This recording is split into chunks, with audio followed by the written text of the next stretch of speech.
you, Zev. I don't know if John is here. Thank you for inviting me to speak. And the topic I was given, the future of IVF, can we do better, is obviously a big topic.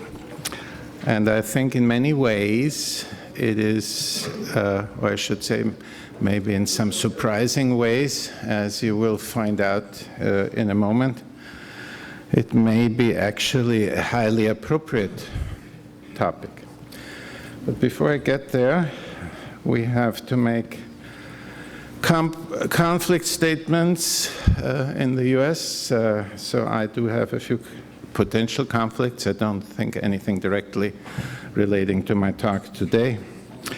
Mostly related to a variety of patents where I'm a co-inventor. Please consider that in my talk. So I really feel that it is no longer a question whether we can do better, but it has unfortunately become an established fact that we can do better than we do right now, because I'm always surprised how few people are aware of this when I raise it. But we have not been doing very well in IVF over the last decade. Is anybody in this room surprised by this statement? When I say we haven't been doing very well, we actually have been doing very, very poorly and must do better than we have been doing over the last decade. And here is why. And again, I'm always surprised how little this fact is known. You see here data until 2016, last year, of ASRM data. And this is the US live birth rate in fresh IVF cycles. I wonder how many in this room know that since 2009-10, which seems to be a critical period, we have lost a third of our live birth rate per cycle start in the United States. Have you known this? You have. So that obviously raises serious questions.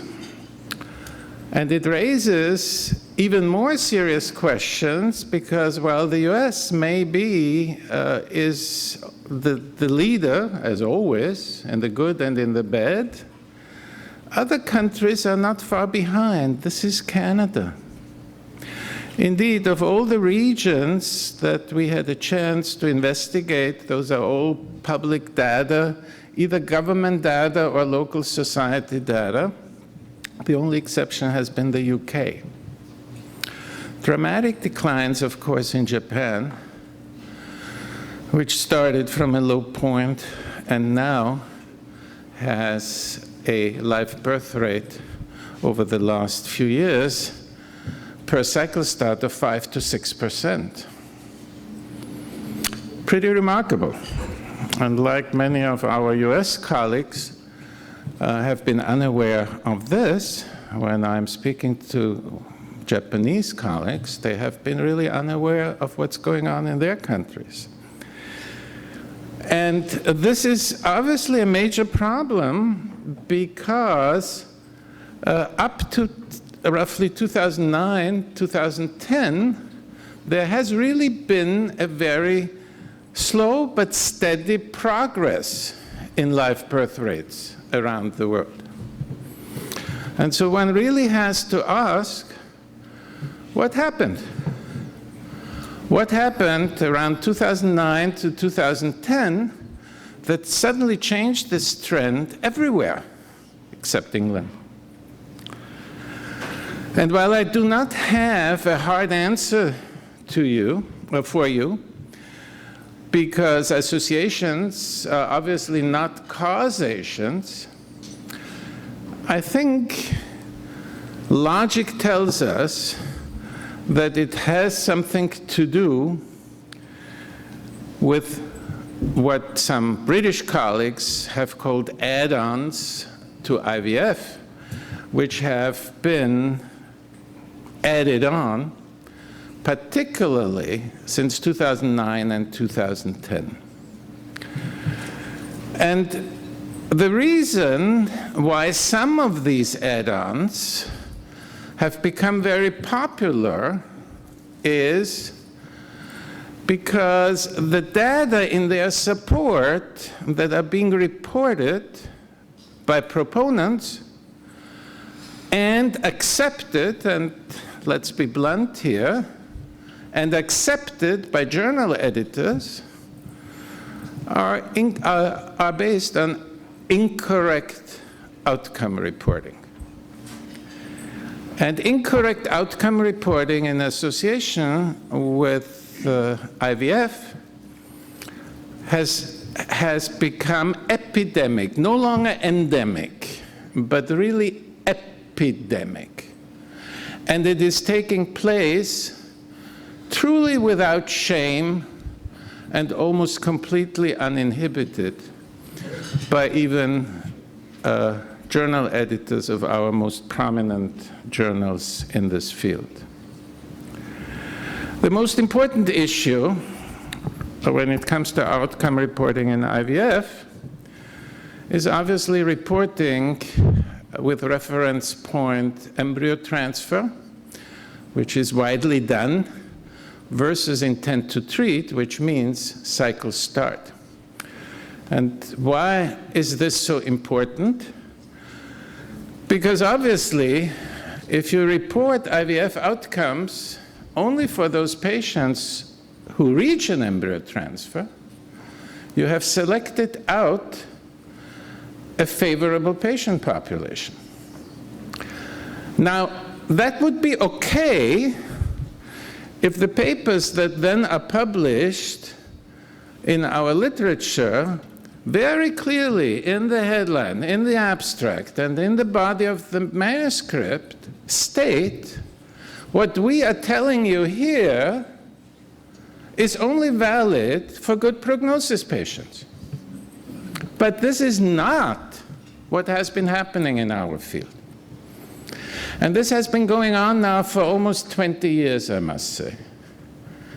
This is not what is going on in our field, because what is going on is that studies are usually done in highly selected patient population, and then the message that is a valid message for that given population is generalized to everybody. You want examples? Blastocyst stage culture. How many in this room know that the initial studies by the Colorado group on blastocyst stage culture was done in highly selected favorable patients? How many in this room know that there has not been a single follow-up study that has been able to show outcome benefits in general populations? There are Cochrane reviews on this subject. Yet, I bet that at least 90% of you here routinely do blastocyst stage culture on every one of your patients. This is just one example. Single embryo transfer. Same story. Obviously, the initial studies were done in very, very good prognosis patients. Now, some of our Scandinavian colleagues are recommending single embryo transfer for everybody, even if the woman is 45. If she, God forbid, has 2 embryos. Okay. So this has been the case, as I said, for extended embryo culture, single embryo transfer, the concept of all freeze and following FET cycles. When you look correctly at the statistical analysis of the data of the papers that propose this concept, it is ridiculous.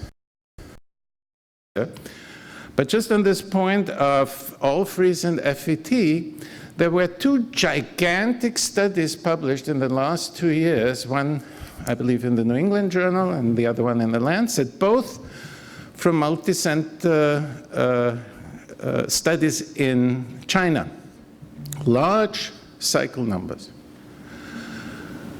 One demonstrated outcome benefits from all-freeze and then FET cycles, and the next one didn't. Guess what was the difference between those two studies? Same population, Han Chinese.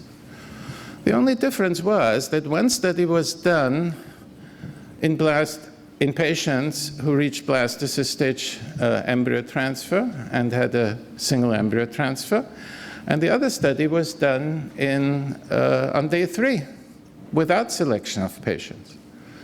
And therefore, obviously, once again, those that selected patients and reported only on blastocyst stage transfers, they claimed to show a benefit, while in a general population, that benefit wasn't there.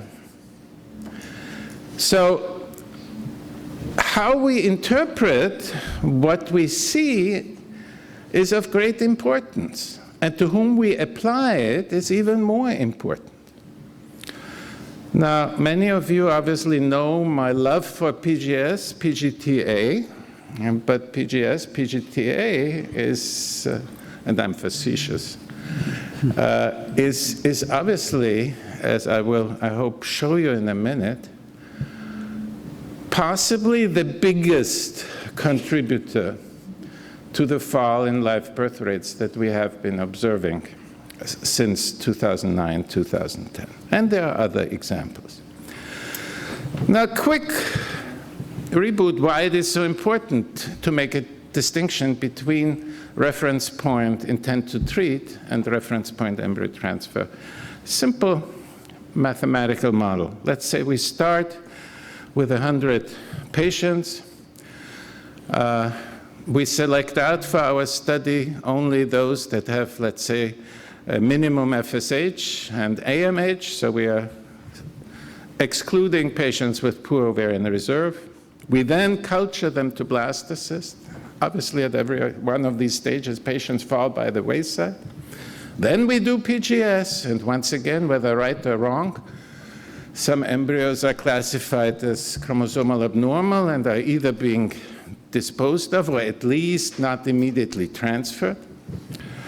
And so let's say that at the end, out of the 100, we are left with 10.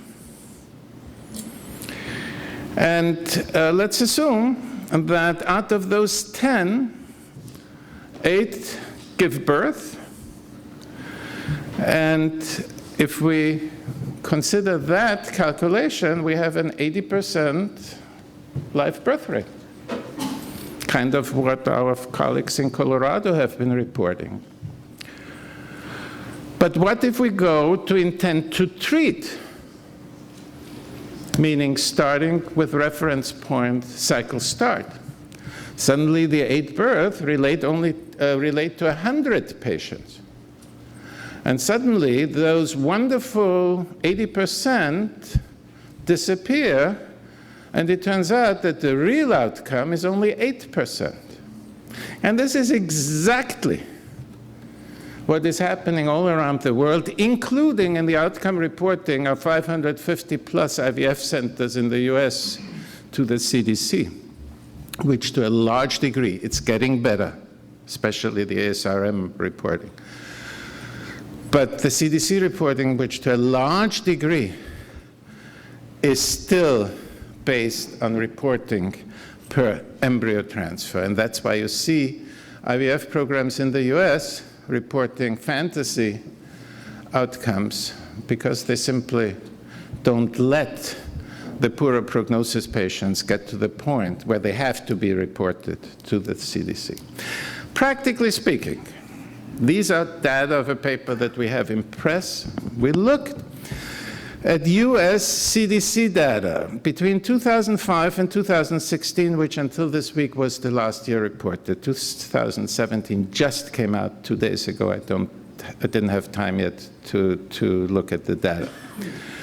But what you see here is in 5 years intervals, and here in 2 consecutive years, the live birth rate per cycle start and then per embryo transfer. And obviously, per cycle start, the rates are uniformly lower. But look what happened after 2010. Well, between 2005 and 2010, live birth rates per cycle start still increased. And then by 2015, we were 7 percentage points down, and by 2016, another percentage point down, and I'm ready to bet that the 2017 data are even lower than that. But look at concomitantly what happens if we only look per embryo transfer. It looks like nothing happened over all of those years. We remained the same. We are doing good, but we're really fooling ourselves, and more importantly, we are fooling our patients. This is fake news. But this is what we are telling our patients. So the year 2010 was crucial. You see that here again in straight numbers out of the same studies. You can see that every pregnancy after in IVF up to 2010, every rate, whether of singletons or multiples, was pretty steady, and if anything increased. And then after 2010, the plunge. Oops. So let's talk about PGS, PGTA. A little historical background. Many of you will still remember the famous paper by the Dutch group of Mastenbroek et al. In 2007 in the New England Journal of Medicine, which was the first prospectively randomized study of larger size. There were a number of earlier prospectively randomized studies of what then was called PGS, mostly coming out of the Brussels group, which all, 3 in number, between 2005 and 2006 showed no outcome benefits for PGS. But those Belgian studies were criticized for being small. And then came Mastenbroek and published a really good size study in 2007, which demonstrated not only that there wasn't any benefit for PGS, but they were the first ones to demonstrate that actually in older women, PGS seems to reduce pregnancy chances. Now, I have to tell you that we already in 2006 tried to publish this point because we reanalyzed some of the Belgian data and came to that same conclusion from the Belgian data, but our paper wasn't accepted by anybody until Mastenbroek's paper came out. At that point, Alan DeCherney called me up and accepted the paper that previously had been rejected by fertility sterility, where we had made the same point. So we have known since 2007, for all practical purposes, that PGS doesn't work. Moreover, we have known since then that in certain subgroups, PGS may even be detrimental to outcomes, meaning older patients or younger patients who produce small embryo numbers. Because if you produce a lot of embryos, if you throw out some by mistake, no big deal, they still have enough to get pregnant. We are back to the thing. Good prognosis patients have different outcomes than poorer prognosis patients. But if you have only a few embryos, every embryo counts. And the fewer embryos you have, the more they count. So by 2008, the ASRM for the first time made a statement about PGS and came to the conclusion it doesn't work. Well, now things got a little sticky for the proponents of PGS. And so what happened? In 2008, 2009, suddenly, what I call the genetic testing industry acknowledged that what they had done over many years up to that point was not working. But there was no mea culpa. There was no attempt to understand why it didn't work. No, there was once again an assumption made that the concept, the PGS hypothesis, had to be correct. And therefore, the fault why this first phase of PGS didn't work had to lie in how we do the whole thing. In other words, in our testing methods, in when we test, in how we test, and then suddenly PGS was created, which you all are familiar with, because this is more or less what we are still doing to some degree. We are culturing embryos now routinely to blastocysts. Doesn't matter whether the patient is young or old, has few or many eggs. We do automatically all freeze cycles without any consideration what it means to freeze embryos in younger patients or in older patients. Do we really believe that it's the same consideration that should be given to a 25-year-old and a 45-year-old? There's obviously a difference in what it means to freeze embryos in a 45-year-old or in a 25-year-old. And it also increased elective single embryo transfer. Indeed, elective single embryo transfer was used by the proponents of PGS as an argument in favor of doing PGS. You see the circular argument? So those are the data.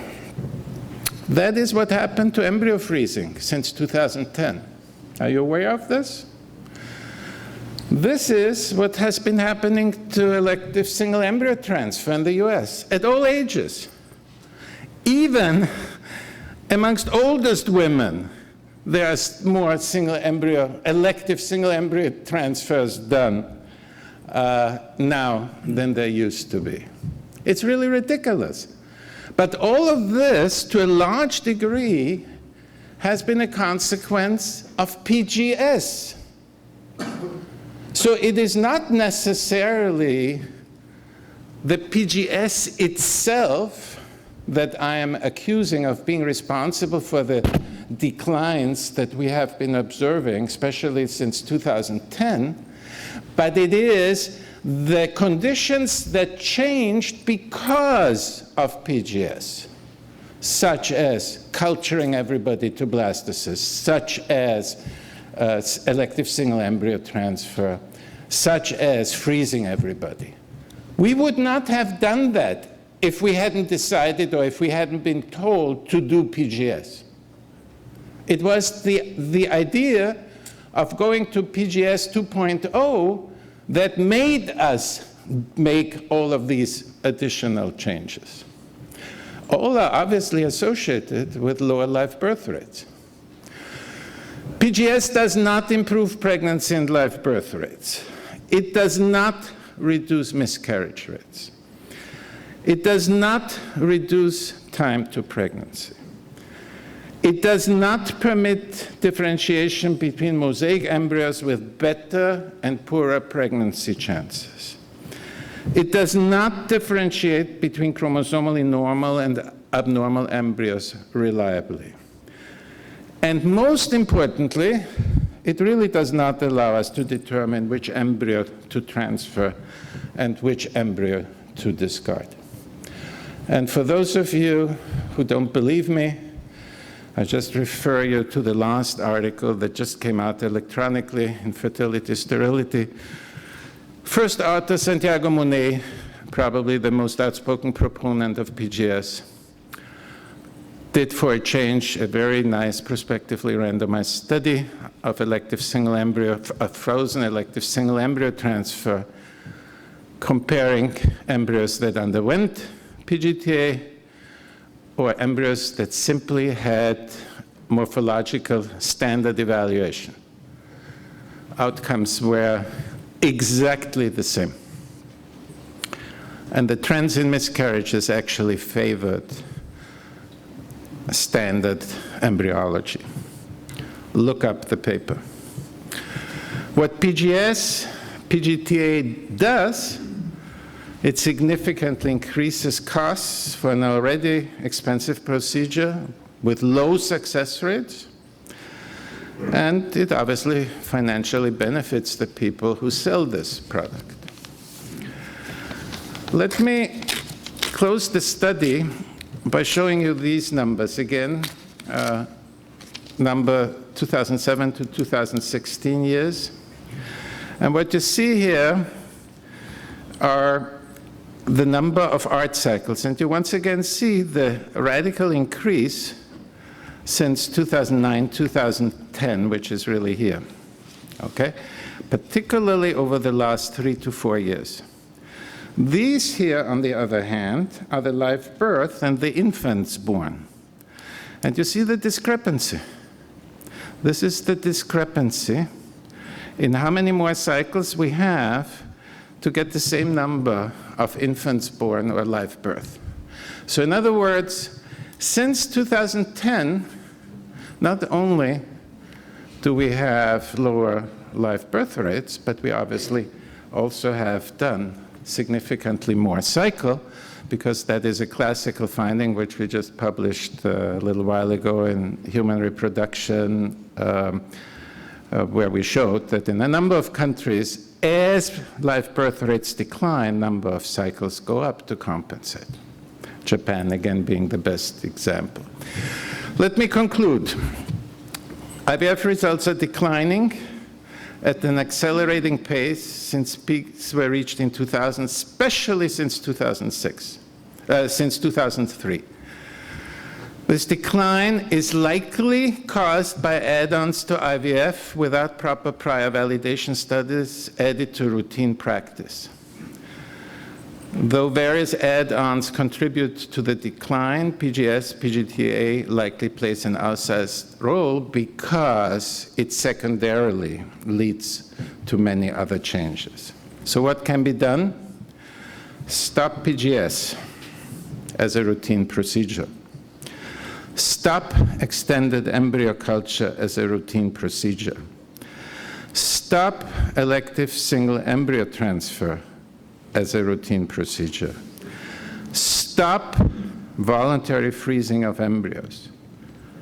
Stop mild ovarian stimulation in women with low ovarian reserve. After age, egg and embryo numbers are the second most important predictor of pregnancy chances in IVF. Bring personalized medicine to IVF. Individualized care is where IVF should be. Thank you very much. Thank you, Norbert, for a very stimulating lecture, which is now open to comments from the floor. It's like stopping the train that's really going fast, isn't it? No questions? Well, speaking about individualized medicine, how you individualize the medicine if you stop everything and going into routine procedure? First of all, you will notice that I didn't say stop. I said in most cases stop routine or automatic or for everybody.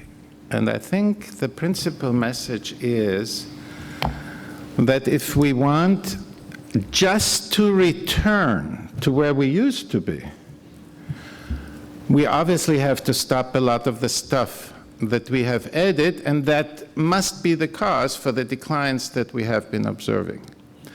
And if we then want to get better, then we have to start looking at subgroups. because I think this is something that was kind of pushed into our heads to some degree by the pharma industry over the years.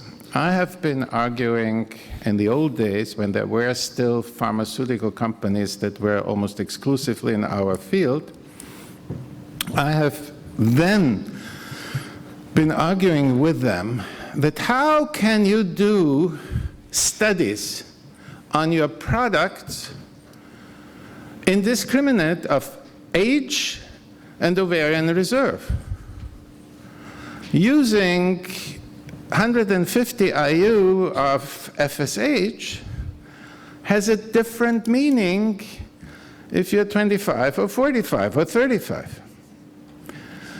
And I obviously could never convince the pharma industry to start looking at subgroups because they wanted the biggest market. And if something worked somewhere, obviously it was convenient to generalize the argument and use the same treatment for everybody. That's why we are treating everybody more or less the same way.